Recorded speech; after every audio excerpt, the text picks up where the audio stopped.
जय हिंद साथियों, स्वागत है आप सभी का फिर से आपके अपने YouTube चैनल एग्जाम डे पर। तो हम पढ़ रहे थे पश्चिमी घाट। हमने इससे जो पहले वाली क्लास है उसमें पढ़ा पश्चिमी घाट। तो पश्चिमी घाट में हमने देखा कि पश्चिमी घाट का जो विस्तार है वो किस प्रकार से हुआ, पश्चिमी घाट में कौन कौन सी नदियाँ पड़ती हैं और पश्चिमी घाट में कौन कौन से दर्रे हैं, उसका विस्तार कितना है, सब कुछ पढ़ चुके हैं हम। पश्चिमी घाट इससे पहले वाली क्लास में मैं कंप्लीट कर चुका हूं। तो आप अगर हमारे चैनल पर नए हैं तो आप इससे पहले वाली क्लास ज़रूर देखें। आज हम स्टार्ट करेंगे पूर्वी घाट, ईस्टर्न घाट। ठीक है, चलिए। तो जो पूर्वी घाट है उसको स्टार्ट करने से पहले मैं इससे पहले वाली जो क्लास है उसका थोड़ा सा आपसे प्रश्न पूछता हूं, आप आंसर देंगे। तो बताओ भाई, पहला प्रश्न है कि पश्चिमी घाट से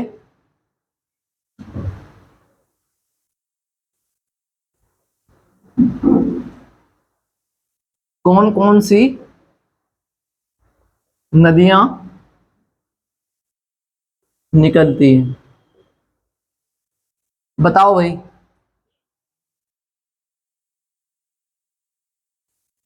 पश्चिमी घाट से कौन कौन सी नदियां निकलती हैं? तो बताओ कौन कौन सी नदियां निकलती हैं। तो मैंने बताया था आपको, देखिए ये था हमारा पश्चिमी घाट इस प्रकार से। तो मैंने बताया था कि सबसे पहले जो नदी निकलती है यहाँ से इस प्रकार से, जिसका नाम है गोदावरी। पश्चिमी घाट से जो सबसे पहली नदी निकलती है उसका नाम है गोदावरी नदी। ये कहाँ से निकलती है? तो ये निकलती है नासिक के पास त्र्यंबकेश्वर पहाड़ी से। ठीक है, नासिक के पास त्र्यंबकेश्वर पहाड़ी से। इसका जो उद्गम है वो त्र्यंबकेश्वर पहाड़ी से होता है। और ये जो अपना मुहाना बनाती है वो कहाँ पर बनाती है? तो इधर क्या है, इधर अरब सागर था, इधर क्या थी, बंगाल की खाड़ी। तो ये अपना जो मुहाना है वो कहाँ पर बनाती है? बंगाल की खाड़ी में। ठीक है, चलिए। जो नेक्स्ट नदी थी यहीं से गोदावरी के पास से निकलती है एक और नदी जिसका नाम था कृष्णा नदी। क्या नाम था? कृष्णा नदी। तो आपको ध्यान रखना है कि पश्चिमी घाट में जो सबसे सेकंड नंबर पर नदी निकलती है उसका क्या नाम है? कृष्णा नदी। कृष्णा नदी के बाद एक और नदी निकलती है यहां से, कर्नाटक से,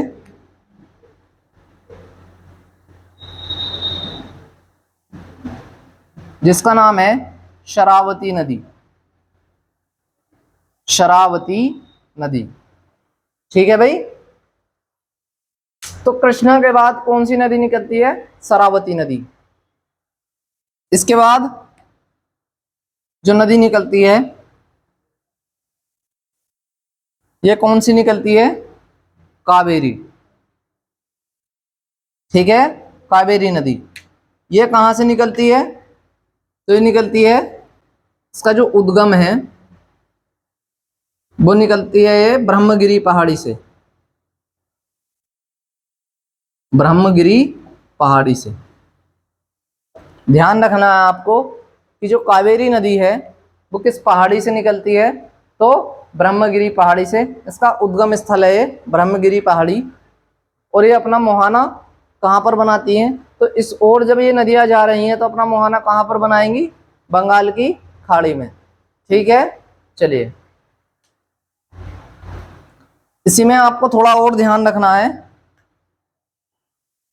कि गोदावरी और कृष्णा नदी के बीच एक बहुत ही फेमस झील पड़ती है आप उसका नाम बताएं, कमेंट बॉक्स में बताएं भाई। कौन सी नदी झील पड़ती है गोदावरी और कृष्णा नदी के बीच, बताओ। तो ये पड़ती है कोलेरू झील। कोलेरू झील कहां पर पड़ती है? तो गोदावरी और कृष्णा नदी के बीच। ठीक है, चलिए अब आपको ध्यान रखना है कि गोदावरी, मैंने बताया था इससे पहले भी कि अगर प्रश्न है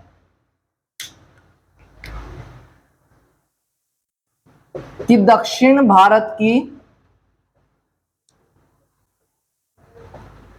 गंगा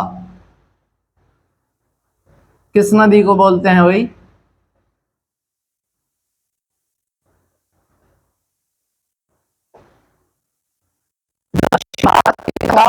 किस नदी को कहते हैं हम? तो ये बोलते हैं हम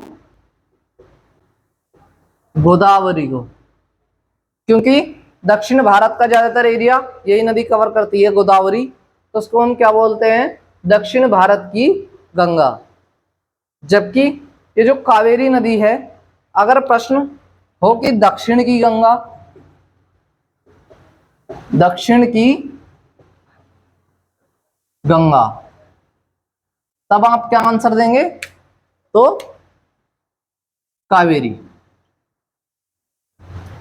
दक्षिण की गंगा पूछता है, उसमें भारत अगर नहीं लिख रहा है, वो भारत अगर पूछता है आपसे दक्षिण की गंगा तो कावेरी, और अगर पूछता है दक्षिण भारत की गंगा तो गोदावरी। ठीक है, चलिए। तो भाई आप अगर हमारे चैनल पर नए हैं तो प्लीज़ चैनल को सब्सक्राइब करें, और वीडियो अगर अच्छी लगे तो वीडियो को लाइक करें, कमेंट करें, और कमेंट के माध्यम से बताएं हमको कि अगर आपका कोई भी डाउट है तो आप कमेंट बॉक्स में लिख सकते हैं, आपको उसका आंसर मिल जाएगा। ठीक है, उसके बाद बताए थे मैंने इसके दर्रे, कौन कौन से दर्रे पड़ते हैं इसमें पश्चिमी घाट में। तो मैंने बताया था कि पश्चिमी घाट के अंतर्गत मुख्यतः 4 दर्रे बताए थे आपको, वो ध्यान रखने हैं। क्या दर्रे? तो कितने दर्रे थे पश्चिमी घाट के? पश्चिमी घाट के तो मैंने बताया था आपको, सबसे पहला दर्रा बताया था थाल घाट दर्रा। ठीक है, सेकंड बताया था भोर घाट, भोर घाट दर्रा। उसके बाद बताया था मैंने थर्ड पाल घाट, पाल घाट दर्रा। और फोर्थ बताया था सैनकोटा, सैनकोटा दर्रा। तो मैंने बताया था भाई कि आपको 4 दर्रे पड़ते हैं आपके पश्चिमी घाट में, थाल घाट, भोर घाट, पाल घाट और सैनकोटा। ठीक है, मैप के माध्यम से भी मैं बता चुका हूं आपको। इससे जो पहले वाली क्लास है मैं उसमें पश्चिमी घाट को कंप्लीट करवा चुका हूं, इसमें केवल रिवीजन के लिए आपको बता रहा हूं, जिससे कि सब कुछ तरोताजा बना रहे। आज हम स्टार्ट करेंगे पूर्वी घाट। ठीक है, तो ये जो थाल घाट और भोर घाट दर्रा है, मैंने बताया था कि किस राज्य में पड़ते हैं, ये आपको यहीं पे नोट करना है। अगर किसी ने नहीं लिखा है तो वो लिख सकता है। महाराष्ट्र के अंतर्गत ये दोनों दर्रे पड़ते हैं, थाल घाट और भोर घाट। ठीक है, उसके बाद ये 2 दर्रे हैं पाल घाट और सैनकोटा, ये किस राज्य में पड़ते हैं? तो ये पड़ते हैं आपके केरल में। किस राज्य में? केरल में। किसी को शॉर्ट में अगर समझ में ना आए तो पूरा लिख लो भाई, हेलो। ठीक है, तो सभी को क्लियर है यहां तक? कौन सा दर्रा किसको किससे जोड़ता है ये भी मैं बता चुका हूं। तो आप इससे पहले वाली क्लास जरूर देखें, जिससे कि आपका कोई भी डाउट ना रहे। और आप इससे पहले वाली क्लास देखने के पश्चात अगर ये पूर्वी घाट पढ़ेंगे तो आपके लिए ज़्यादा बेटर रहेगा, क्योंकि इसमें जो पश्चिमी घाट की क्लास है उसमें मैं बहुत कुछ क्लियर करा चुका हूँ, जो आपको किसमें हेल्प करेगा, इसमें पूर्वी घाट में। ठीक है, तो आप इससे पहले वाली क्लास जरूर देखें। स्टार्ट करते हैं अब हम पूर्वी घाट। पूर्वी घाट, चलिए भाई। तो जो पूर्वी घाट है हमारा, पूर्वी घाट, इसमें आपको बताना है कि इसका निर्माण तो मैं आपको बता रहा हूं, देखिए।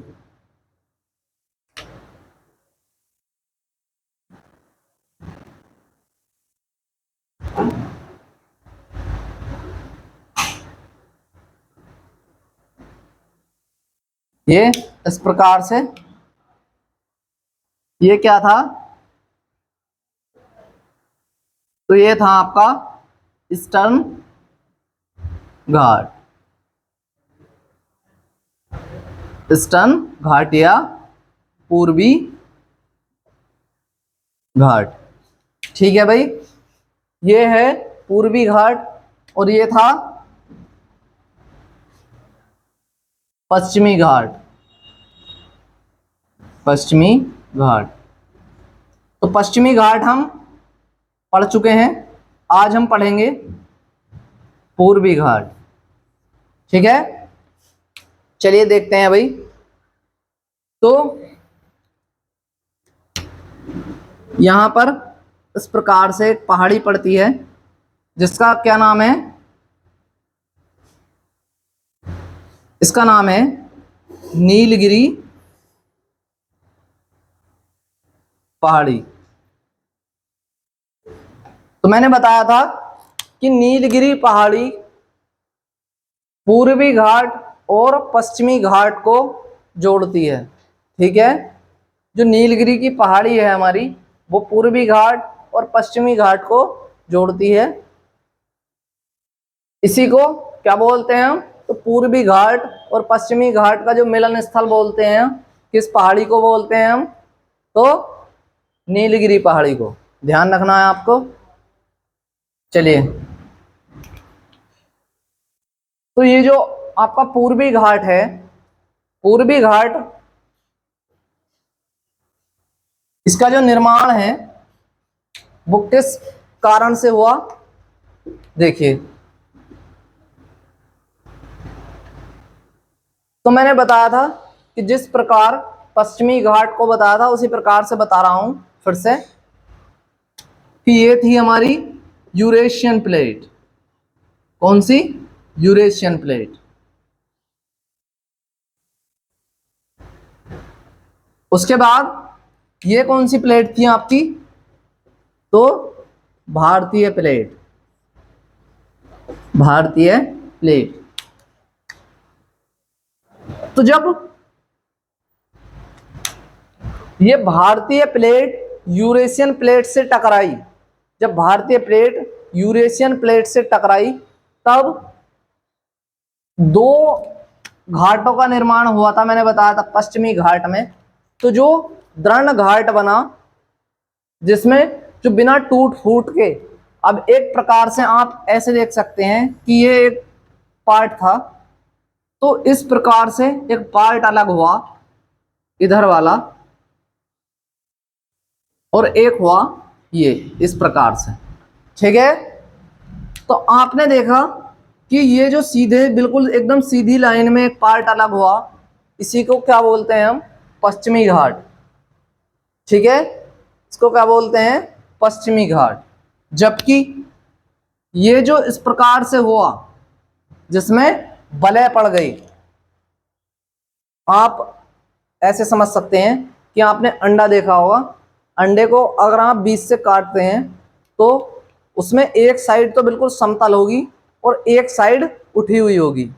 ठीक है, उसी प्रकार से तो ये जो बिल्कुल सीधी वाली साइड थी आपकी, ये कौन सा घाट हो गया? पश्चिमी घाट। जबकि जो वलय पड़ी, तो वलय वाला जो पार्ट हुआ उसका नाम हुआ पूर्वी घाट या ईस्टर्न घाट। ठीक है, चलिए उसके बाद हुआ क्या?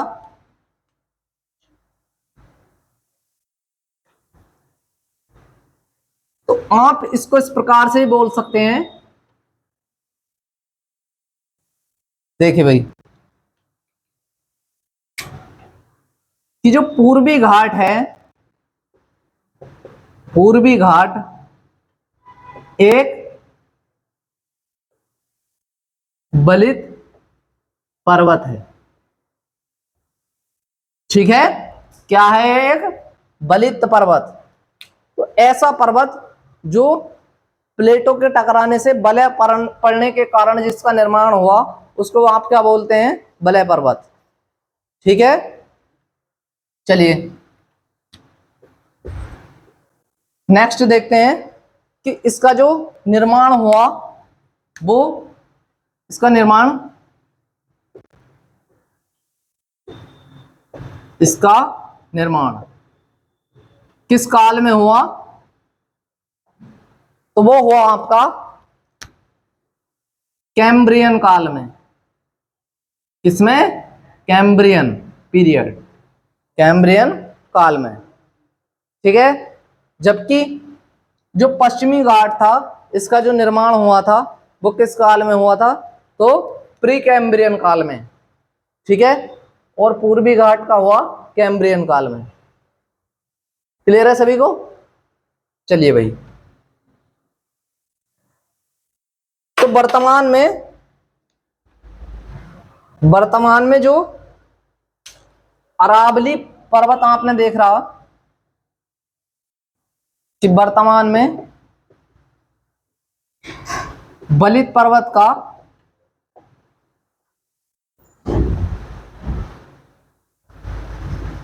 उदाहरण, तो जो सबसे प्राचीन बलित पर्वत है, सबसे प्राचीन बलित पर्वत, तो आपका आता है वो अरावली, अरावली पर्वत, सबसे प्राचीन बलित पर्वत। लेकिन मैं बताना ये चाह रहा था कि ये जो पूर्वी घाट है, अगर ऑप्शन में पूछता है आपसे, सॉरी क्वेश्चन में, कि वर्तमान बलित पर्वत का उदाहरण, तो अरावली पर्वत अगर ऑप्शन में है, या सबसे प्राचीन बलित पर्वत का उदाहरण, तो अगर अरावली है ऑप्शन में तो आपको अरावली लगाना है। लेकिन अगर ऐसा होता है कि अरावली ऑप्शन में नहीं है और चार के चार ऑप्शन अलग अलग हैं, तो तब आपको क्या करना है? तो अरावली के बाद, इसके बाद आपको क्या करना है? तो पूर्वी घाट, जो आपका पूर्वी घाट है वो दूसरे नंबर पर है अरावली के बाद। अगर अरावली है तो ठीक है, वरना तो पूर्वी घाट सबसे प्राचीन बलित पर्वत होगा। ठीक है, चलिए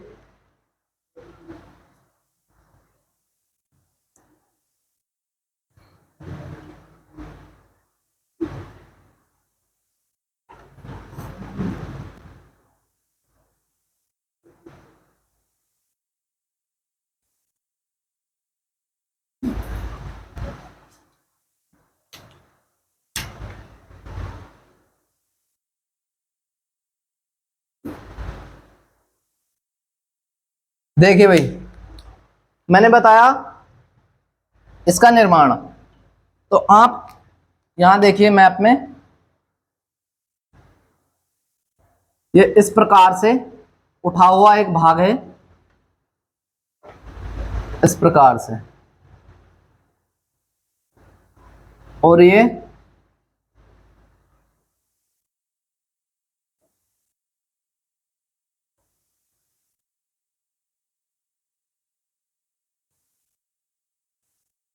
देखिए भाई, तो ये क्या है आपका?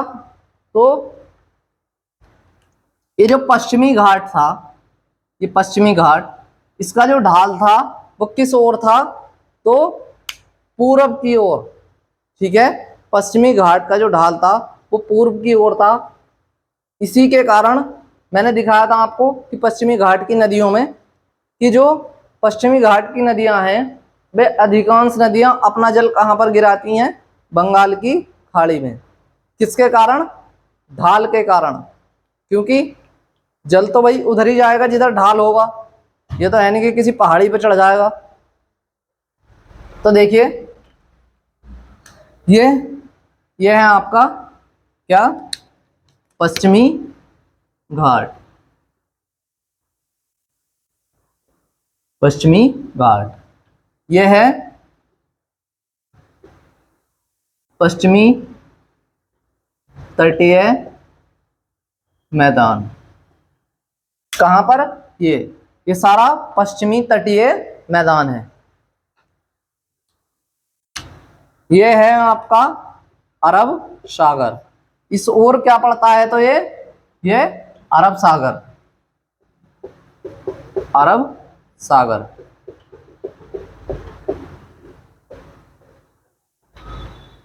ठीक है, जैसे ही आप पश्चिमी घाट से पूर्व की ओर चलेंगे तो यहां पर पड़ता है आपका क्या? दक्कन पठार। ठीक है, यहां पर दक्कन पठार।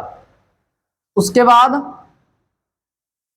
ये पड़ता है आपका यहां पर पूर्वी घाट। तो ध्यान रखना है आपको कि पूर्वी घाट पश्चिमी घाट के किस ओर है? तो पूर्व की ओर। ठीक है, और यहां पर पड़ता है ये पूर्वी तटीय मैदान। तो भाई जो पश्चिमी घाट है उसकी ऊंचाई ज्यादा है, ये 45 डिग्री के एंगल में है। 45 डिग्री। ठीक है, कितने एंगल में है?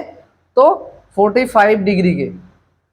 तो जो पश्चिमी घाट की नदियां हैं वो अब यहां से चलेंगी, पश्चिमी घाट से निकली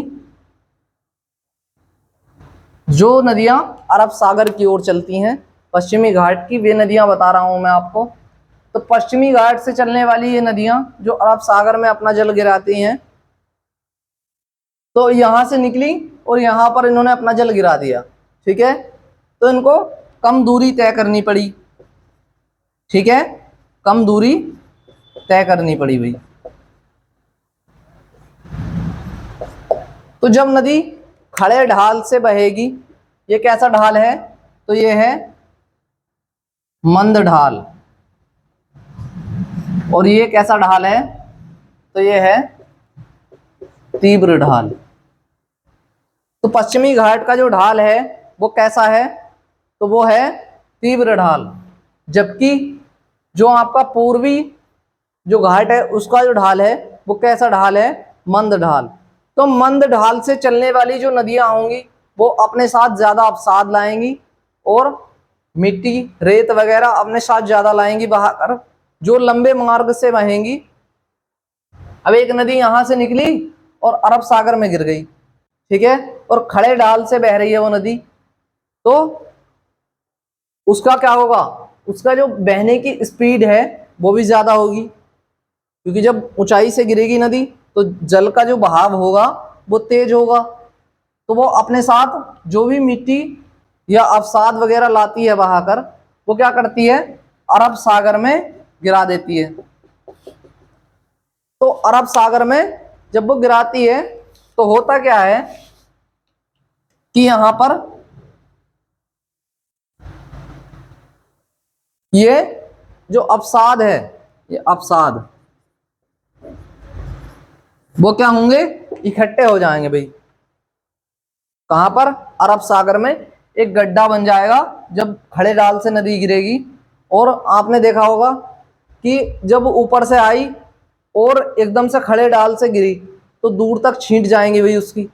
तो ये जो अवसाद है वो उसी प्रकार से बिखर जाता है और यहाँ पर एक गड्ढे का निर्माण होता है, जिसको ये समुद्र की लहरें इन नदियों के द्वारा लाए गए अवसाद को समुद्र, ये अरब सागर की लहरें सॉरी क्या करती हैं, किनारे पर लगा देंगी भाई, किनारे पर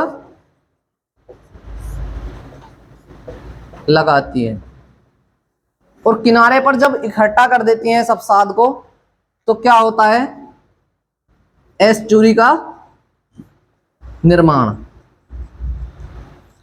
आप सीधा बोल सकते हैं कि जो पश्चिमी घाट की नदियां हैं वो एस्चुरी का निर्माण करती हैं। तो एस्चुरी के निर्माण में जो मुख्य भूमिका है वो किसकी है, तो अरब सागर की लहरों की, ना कि पश्चिमी घाट की नदियों की। ठीक है, अब हम देखते हैं कि जो पूर्वी घाट की नदियां थी, जो पश्चिमी घाट से पूर्व की ओर नदियां बह रही हैं, ये इस प्रकार से ये थी आपकी क्या, बंगाल की खाड़ी। ठीक है, तो जो पश्चिमी घाट से पूर्वी घाट की ओर नदियां बही, जो अपना जल बंगाल की खाड़ी में गिराती हैं, वे किसका निर्माण करती हैं, तो जब नदी धीमी ढाल से बहेगी या मंद ढाल से तो वो अपने साथ ज्यादा अवसाद लेके जाएगी और लंबी दूरी तय कर रही है, तो यहां पर यह अवसाद बंगाल की खाड़ी में जब गिराती है तो यहां पर किसका निर्माण होता है, तो यहां पर निर्माण होता है डेल्टे का। ठीक है, तो जो पूर्वी घाट की ओर बनाएंगी नदियां वो क्या बनाएंगी, डेल्टा, जबकि पश्चिमी घाट की जो नदियां हैं वो क्या बनाती हैं, एस्चुरी।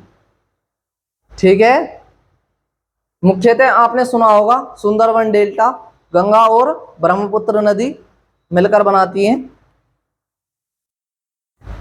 चलिए भाई,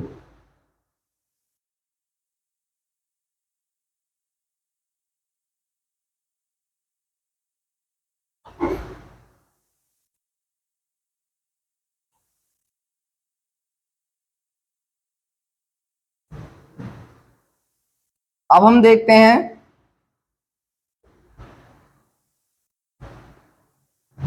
कि जो पूर्वी घाट है हमारा,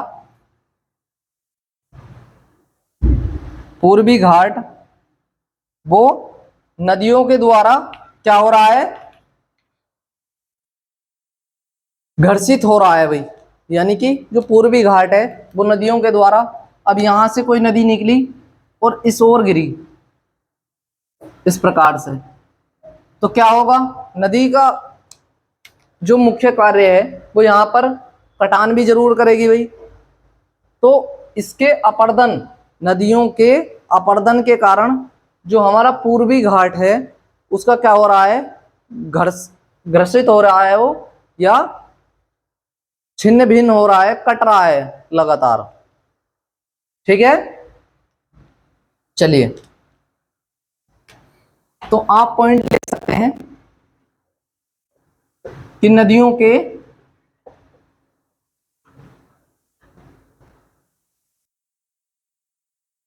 बहाव के कारण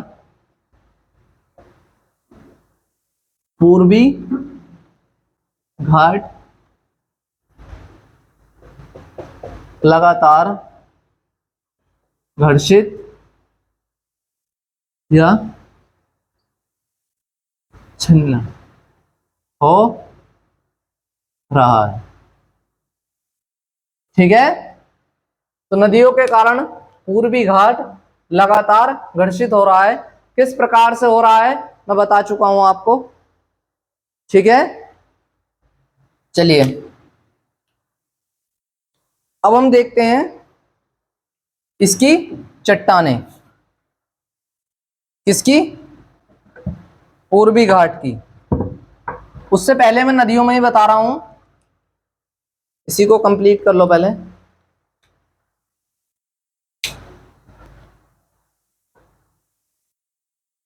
मैंने पश्चिमी घाट में भी बताई थी नदियां आपको, पूर्वी घाट में भी बता रहा हूं। देखो देखिए भाई,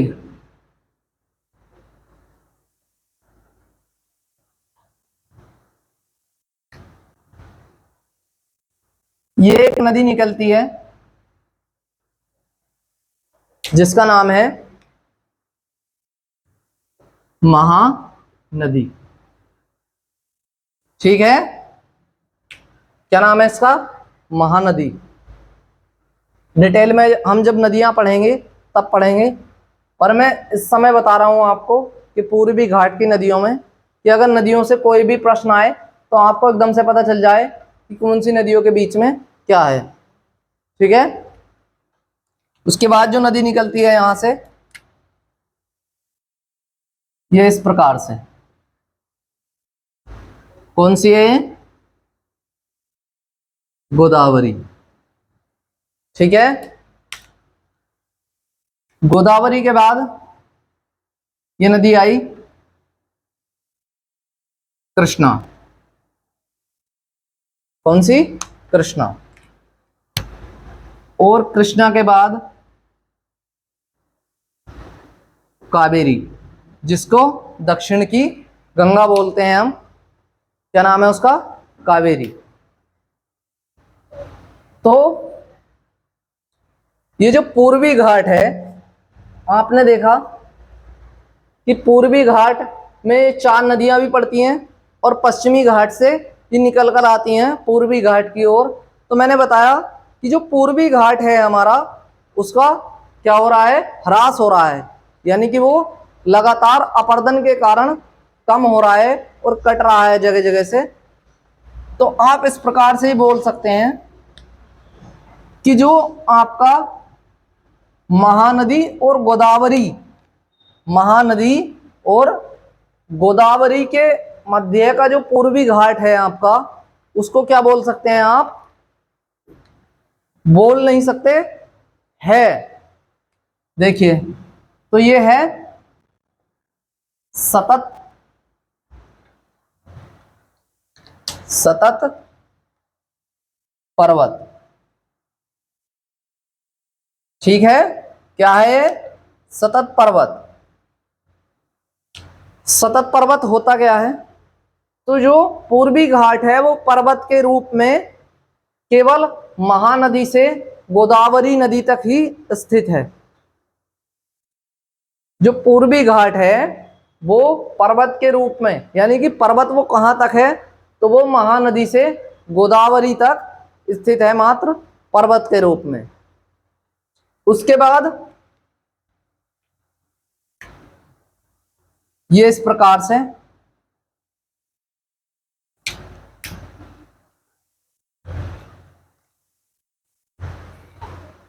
ये यहां पर क्या है? तो मैंने बताया कि इसका ह्रास हो रहा है। तो यहां पर कुछ मात्रा में पूर्वी घाट है, कौन कौन सी नदियों के बीच? कृष्णा नदी और कावेरी नदी के। जबकि आपने देखा कि ये जो गोदावरी और कृष्णा नदी के बीच वाला पार्ट है आपका, इसमें पूर्वी घाट नहीं है, क्योंकि ये जो गोदावरी नदी है और कृष्णा नदी है, इन इन इनके माध्यम से क्या हो चुका है? इसका अपरदन हो चुका है। पूर्वी घाट का पूर्णतः अपरदन करने वाली जो नदियां हैं वो है गोदावरी और कृष्णा। इन्हीं नदियों ने पूर्वी घाट को, जो इनका बहाव क्षेत्र है, उसमें अधिकांशतः पूर्वी घाट को इन्होंने समाप्त कर दिया। ठीक है, तो पूर्वी घाट आपको जैसे पश्चिमी घाट में प्रवेश करने के लिए सतत, पश्चिमी घाट मैंने बताया था कि वो सतत पर्वत का उदाहरण है। सतत पर्वत ऐसा पर्वत जिसमें जाने के लिए आपको दर्रे की आवश्यकता होती है, उसको क्या बोलते हैं आप? सतत पर्वत। ठीक है, उसी प्रकार से जो सतत पर्वत है वो महानदी से गोदावरी नदी के मध्य ही है पूर्वी घाट, जबकि गोदावरी और कृष्णा नदी के बीच का ह्रास हो चुका है पूर्णतः, उसके बीच में पूर्वी घाट नहीं है। कृष्णा और कावेरी नदी के मध्य लगातार चल रहा है ह्रास, जबकि वहां पर जगह जगह से छिन्न भिन्न कुछ कुछ कण उस पर्वत के वहां पर हैं। मैंने बना के दिखाया मैप के माध्यम से, आप देख सकते हैं। चलिए भाई,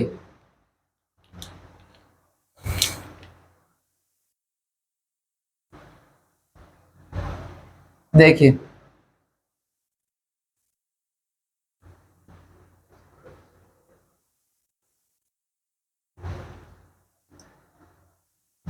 अब मैं बता रहा हूं आपको कि कौन सी नदी और कौन सी पहाड़ी कहां पर पड़ती है इसमें, पूर्वी घाट में। देखिए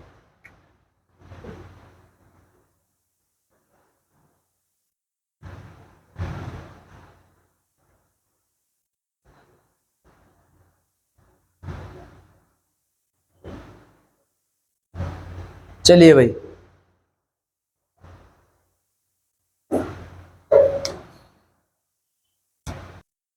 देखिए भाई, ये आपका कौन सा राज्य था, तो ये था आपका केरल, और ये था तमिलनाडु। तमिलनाडु के बाद ये पड़ता है आपका आंध्र प्रदेश। आंध्र प्रदेश से ही लगा हुआ पड़ता है आपका कौन सा, तेलंगाना। ये तेलंगाना, उसके बाद ये चला गया इस प्रकार से छत्तीसगढ़, और ये उड़ीसा। ठीक है, चलिए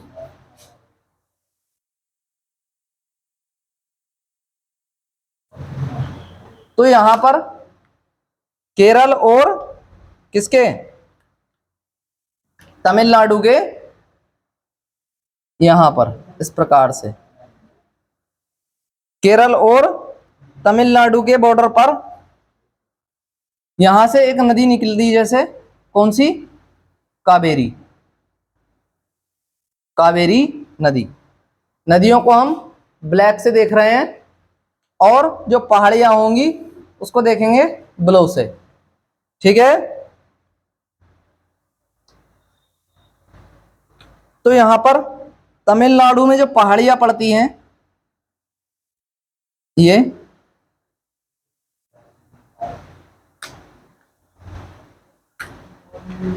कौन सी पहाड़ी है,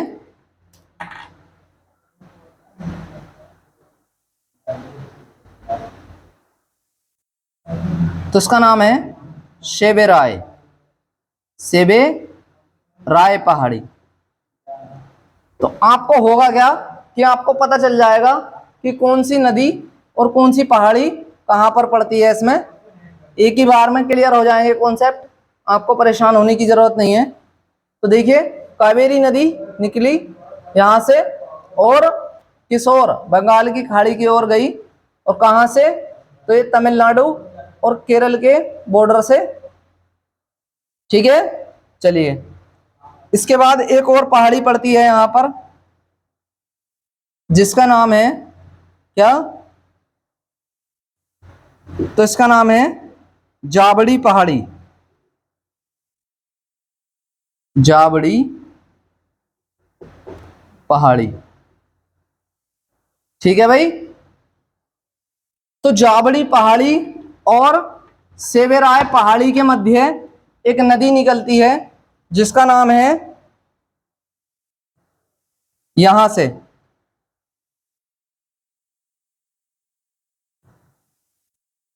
पेन्ने यार, या पेन्ने यार नदी।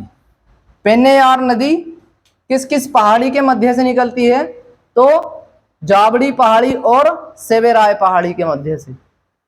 उसके बाद एक और पहाड़ी पड़ती है यहां पर आंध्रा में,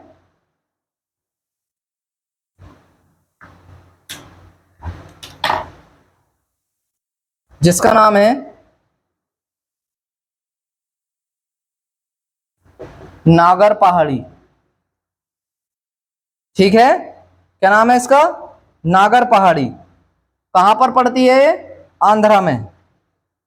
नागर पहाड़ी के बाद जो पहाड़ी पड़ती है इसमें, वो कौन सी पड़ती है, तो उसका नाम है पालकोंडा। पालकोंडा पहाड़ी। इसी प्रकार से नोट करना है आपको मैप के माध्यम से। ऐसे ही मैप बना लेंगे और यहां पर देख लेंगे कि कौन सी नदी के बीच कौन सी पहाड़ी पड़ती है, या कौन सी पहाड़ी कौन सी नदी के बीच पड़ती है। ठीक है, चलिए।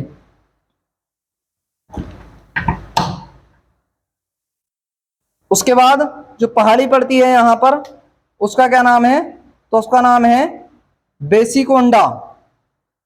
ये यहीं पर पड़ती है, बेसीकोंडा।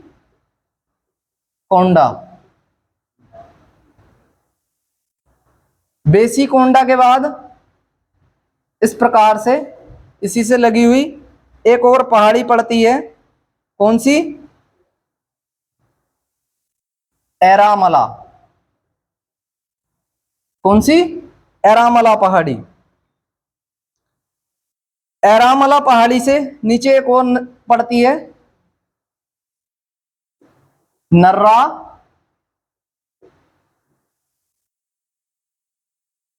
माला। ठीक है, नल्ला माला, नल्ला माला पहाड़ी। तो अब हम देखते हैं कि बेसीकोंडा और पालकोंडा, बेसीकोंडा और पालकोंडा पहाड़ी के मध्य एक नदी निकलती है जिसका नाम है कौन सा, तो उसका नाम है पेन्नार नदी। कंफ्यूज नहीं होना है, यह है पेन्नेयार नदी और वो है पेन्नार नदी। कौन कौन सी पहाड़ी के मध्य निकलती है, बेसीकोंडा और पालकोंडा। ठीक है, तो ये पहाड़ियां कहां पर पड़ती हैं, आंध्र प्रदेश में। ठीक है, पूर्वी घाट की पहाड़ियां और नदियां यहीं से कंप्लीट हो जाएंगी आपकी। तो ये पेन्नार हो गई। पेन्नार के बाद जो पड़ती है आपकी इस प्रकार से, कौन सी नदी है ये, तो ये है गोदावरी। और फिर कृष्णा। ठीक है, तो आप ध्यान रखेंगे, पहले भी बता चुका हूं मैं आपको कि कौन सी नदी कहां पर पड़ती है। तो आप पहाड़ियां भी देख लेंगे आंध्र प्रदेश की। उसके बाद पड़ती हैं उड़ीसा की। उड़ीसा में कौन सी पहाड़ियां पड़ती हैं ये, तो ये पड़ती हैं मेघासनी पहाड़ियां, मेघासनी पहाड़ियां। ठीक है, मेघासनी पहाड़ियां के बाद यहीं पर पड़ती हैं कौन सी, गड़जात पहाड़ियां। कहां पर, उड़ीसा में। ठीक है भाई, तो सभी को क्लियर है यहां तक। चलिए उसके बाद देखते हैं हम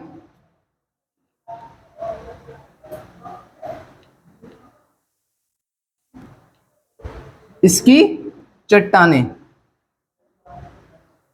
पूर्वी घाट की चट्टानें।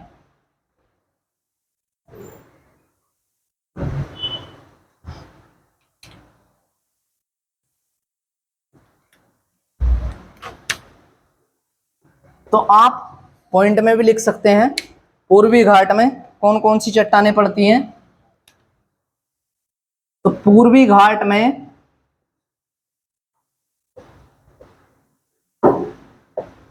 किसकी अधिकता पाई जाती है, तो ग्रेनाइट,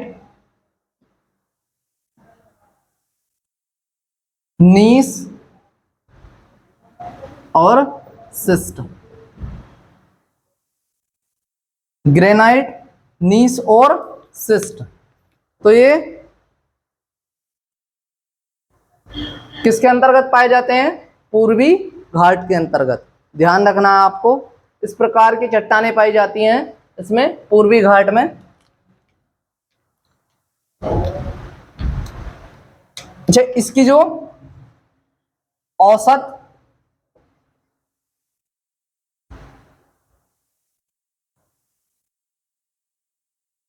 लंबाई है, ये पहले तो आपको यही बताना है कि ये कहां से कहां तक फैला है और इसकी लंबाई कितनी है औसतन? तो देखिए यह है उड़ीसा से स्टार्ट हुआ, उड़ीसा, उड़ीसा के बाद कहां पर आया? आंध्र प्रदेश, आंध्र प्रदेश, आंध्र प्रदेश के बाद आया था क्या? तेलंगाना, तेलंगाना, तेलंगाना के बाद तमिलनाडु। तो आपको ध्यान रखना है कि किस किस राज्य के अंतर्गत पूर्वी घाट का विस्तार है। तो उड़ीसा, आंध्र प्रदेश, तेलंगाना और तमिलनाडु। ठीक है, इसकी जो लंबाई है औसतन वो कितनी है? तो वो है 1350 किलोमीटर। ये कितनी है? सॉरी, हाँ सही है, 1350 किलोमीटर। ध्यान रखना है आपको कि इसकी जो लंबाई है, इसका विस्तार वो कितना है? तो ये 1350 किलोमीटर में फैला है। और किस किस राज्य के अंतर्गत फैला है? उड़ीसा, आंध्र प्रदेश, तेलंगाना और तमिलनाडु। ठीक है, छिटपुट छत्तीसगढ़ में भी आता है और केरल। आप ये नहीं बोल सकते कि जो पूर्वी घाट है उसका विस्तार केरल में नहीं है। अगर आप केरल भी ऑप्शन में है तो बिल्कुल नामात्र केरल में भी इसका विस्तार पाया जाता है, लेकिन मुख्य जो राज्य हैं वो यही है, मैंने बताया आपको, इन्हीं में से पूछ लेगा, ध्यान रखना है। चलिए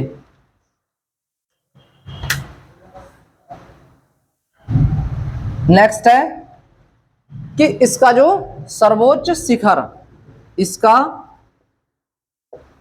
सर्वोच्च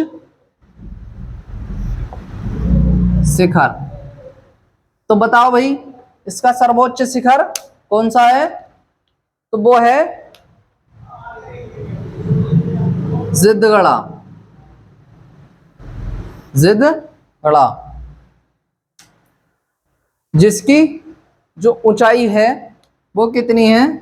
तो वो है 1680 मीटर। कितनी? 1680 मीटर। और कहां पर पड़ता है? तो ये पड़ता है आपका आंध्रा में।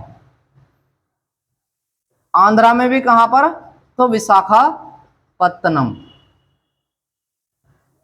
ठीक है, ध्यान रखना है आपको, इसका सर्वोच्च शिखर जिद्दगड़ा, जिसकी ऊंचाई 1680 मीटर।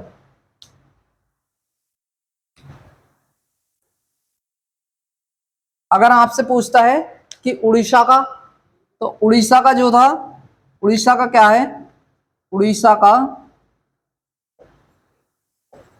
सर्वोच्च शिखर क्या नाम है उसका? तो उसका नाम है महेंद्र पर्वत। ठीक है, क्या नाम है उसका? महेंद्र पर्वत, जिसकी ऊंचाई कितनी है? तो 1501 मीटर। ध्यान रखना है आपको कि इसकी ऊंचाई कितनी है? 1501 मीटर। ठीक है, चलिए भाई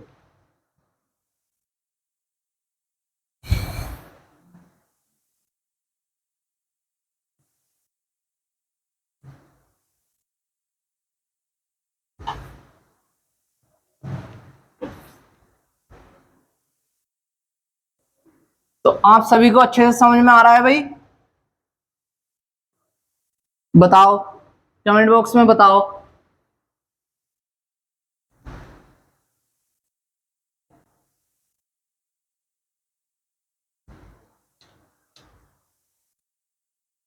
अब इसमें लास्ट में एक और पॉइंट है कि इसमें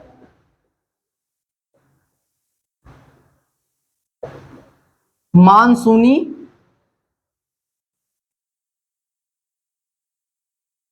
जो वर्षा होती है वो कहां से होती है? तो मैंने बताया था कि यहां पर क्या है, यहां पर है बंगाल की खाड़ी। क्या है यहां पर?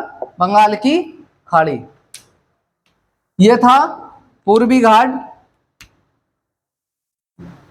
तो पूर्वी घाट में जो वर्षा होगी वो कहां से होगी? तो बंगाल की खाड़ी से उठने वाले मानसून के कारण।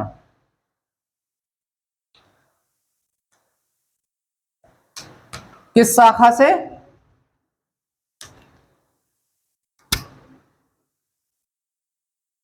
बंगाल की खाड़ी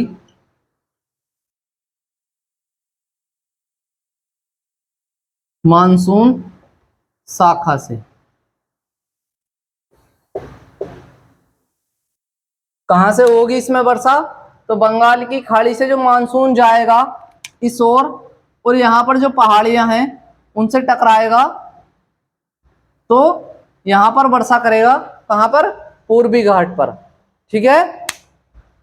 जबकि जो पश्चिमी घाट था, मैंने बताया था कि पश्चिमी घाट पर जो वर्षा होती है वो किससे होती है? तो अरब सागर से उठने वाले मानसून से। ठीक है।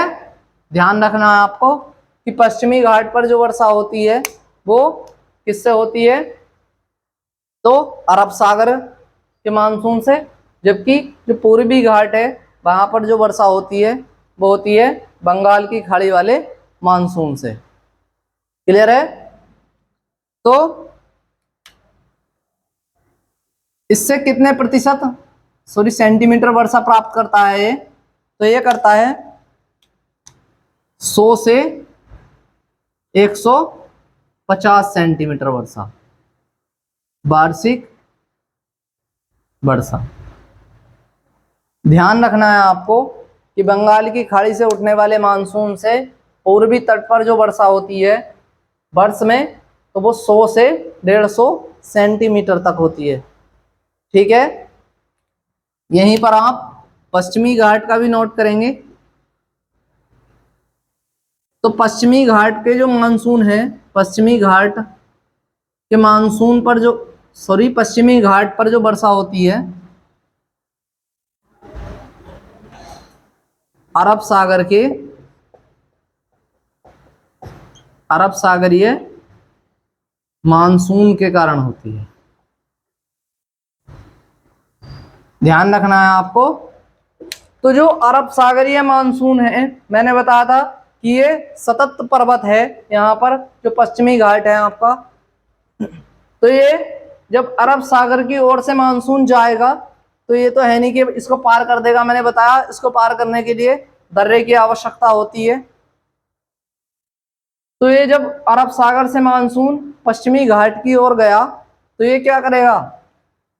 ये यहां पर टकराकर इस प्रकार से यहां पर, और यहीं पर वर्षा करेगा अत्यधिक। तो अरब सागर से उठने वाला मानसून पश्चिमी घाट के पश्चिमी भाग पर, लिख लो आप, अरब सागर से उठने वाला मानसून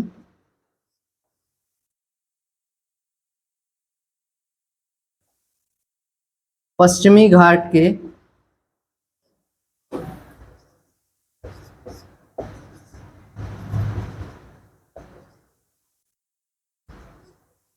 पश्चिमी भाग पर अत्यधिक मात्रा में वर्षा करेगा। ठीक है। ध्यान रखना है आपको कि अरब सागर से उठने वाला मानसून पश्चिमी घाट के पश्चिमी भाग पर अत्यधिक वर्षा करेगा। तो पश्चिमी घाट पर अरब सागर के मानसून से जो वर्षा होती है वो कितनी होती है? अरब सागरीय वर्षा, तो वो होती है आपकी 250 से 300 सेंटीमीटर वार्षिक। इसी कारण है कि मुंबई में आपने सुना होगा कि मुंबई में बाढ़ आ गई भाई। इसी के कारण कि अरब सागर से उठने वाला जो मानसून है वो पश्चिमी घाट के पश्चिमी भाग पर अत्यधिक मात्रा में वर्षा करता है। कितनी? 250 से 300 सेंटीमीटर तक। जिसके कारण क्या होता है कि पश्चिमी घाट का जो पूर्वी भाग है वहां तक मानसून ठीक प्रकार से नहीं पहुंच पाता, क्योंकि ये सतत पर्वत है यहाँ पर। इसके कारण तो ये यहाँ पर वर्षा करता रहता है पश्चिमी भाग में, जिसके कारण बाढ़ की स्थिति उत्पन्न हो जाती है। ठीक है, तो मैंने आपको पूर्वी घाट वही कंप्लीट करा दिया। इसमें जब पूर्वी घाट में बंगाल की खाड़ी से जाने वाले मानसून से अधिक वर्षा होगी तो यहाँ पर ये क्या है, यह है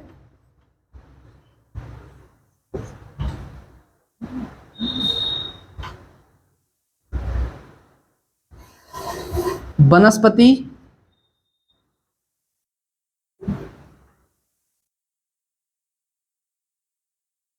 परिपूर्ण क्षेत्र है भाई। क्या है ये? वनस्पति परिपूर्ण क्षेत्र या जैव विविधता, बायोडायवर्सिटी। कुछ भी पूछ सकता है आपसे, तो आपको कंफ्यूज नहीं होना है। तो भाई यहां तक पूर्वी घाट में आपको अगर किसी को कोई भी डाउट है तो आप कमेंट के माध्यम से बता सकते हैं। पूर्वी घाट आपका कंप्लीट हुआ। ठीक है, बने रहिए हमारे जो नेक्स्ट क्लास में। तो अगर आप हमारे चैनल पर नए हैं, मैं फिर से कहूँगा तो आप चैनल को सब्सक्राइब करें, और वीडियो अगर अच्छी लगे तो वीडियो को लाइक करें, कमेंट करें।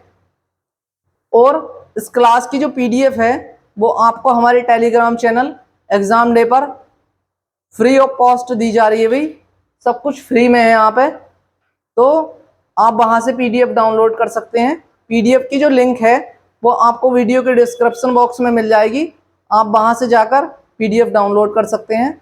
और बने रहिए नेक्स्ट क्लास में। जय हिंद, जय भारत।